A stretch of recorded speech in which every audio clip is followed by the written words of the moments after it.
we need to talk about encryption. Encryption is crucial.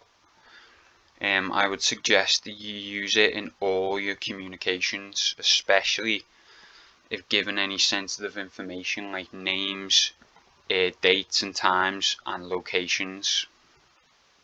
Right, so one option is Proton Mail. I'll include the link in the description. It's like an end-to-end encrypted mail. It works the same way as PGP does. And here, like, I'll show you in a picture here how it works. So it's like a public key and a private key, the same way PGP works.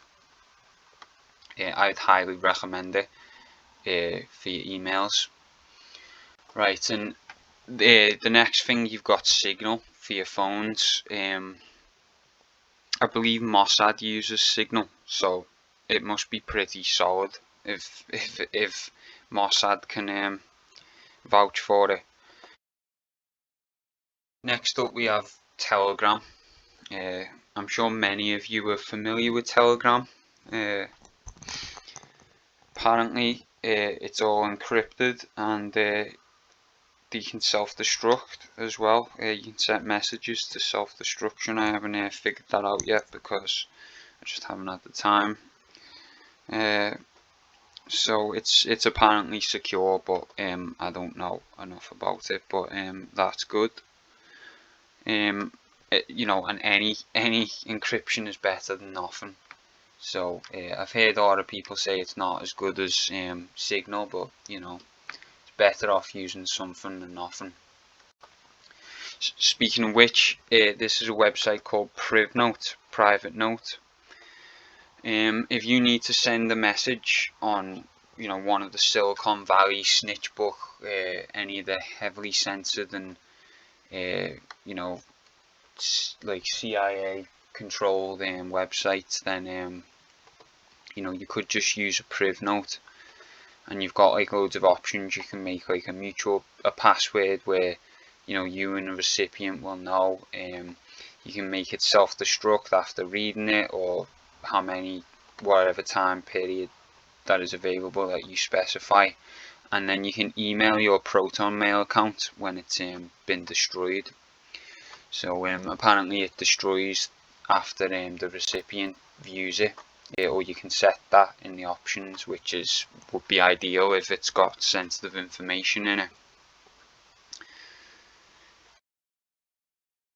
Finally, we have PGP. It stands for Pretty Good Privacy. I used to use it back in the day on an older version. The newest version is 3.1, and it's a free software. There is a donate option, but you can also press $0 and get it for free as well. So they offer both. You know, they ask for a donation, but it's not obligatory.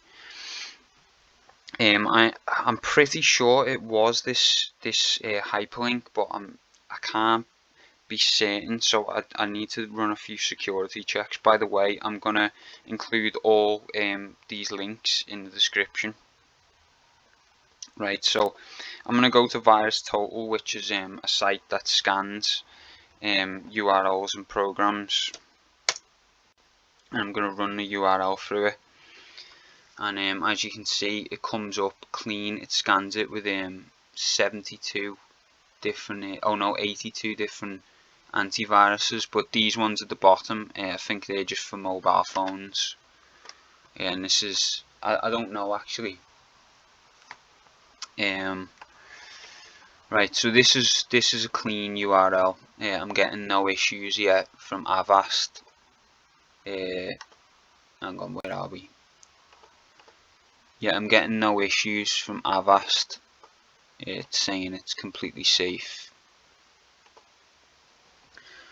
So let's get on to the program. So you can download the program, and I'm going to run it in VirusTotal and see what comes up.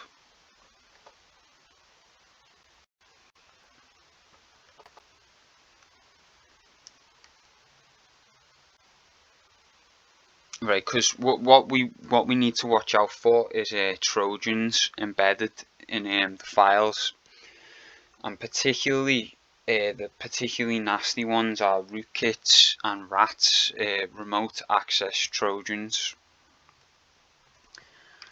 and exploits and all, just nasty things.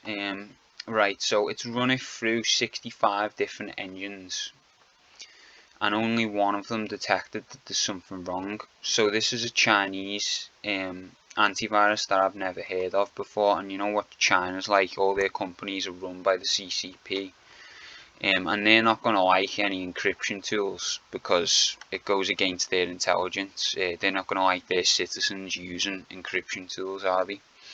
But I'll tell you what I have heard of. Adaware, I've heard of Avast, that's the one that I use.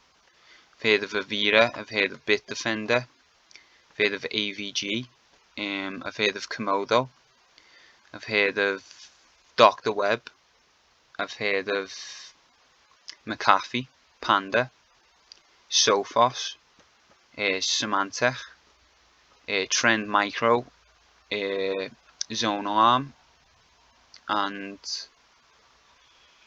that's it. But none of them are reporting any issues, so that's good. This could totally just be a false positive. More data on it, some of which I don't understand. Then it gets a review from Joe Sandbox, which says it's clean, and then we go to the site of Joe Sandbox, and it says it found an onion address, which doesn't necessarily mean it's malicious. I'll check it out in another part of this video. Overall verdict is that it's clean, and then it classifies it as an evader, which of course it would be because it's an encryption tool. I will have to check out the suspicion on the Trojan bot things though, which I don't like the sound of, and the spyware, but it could just be false positives. And I mean, like, if I scan it with Avast, it comes up clean. So what I'm gonna do is I'm gonna run it in Sandbox, and I'm gonna check all the firewall. I'll check it through Avast firewall and Wireshark as well, and see if there's any suspicious network activity going on, and then I'll just, I mean, I can never I'm not a debugger, so not at that level anyway, so I couldn't possibly tell you if it was 100% clean, but I'll have a rough idea once I've done that in part 2.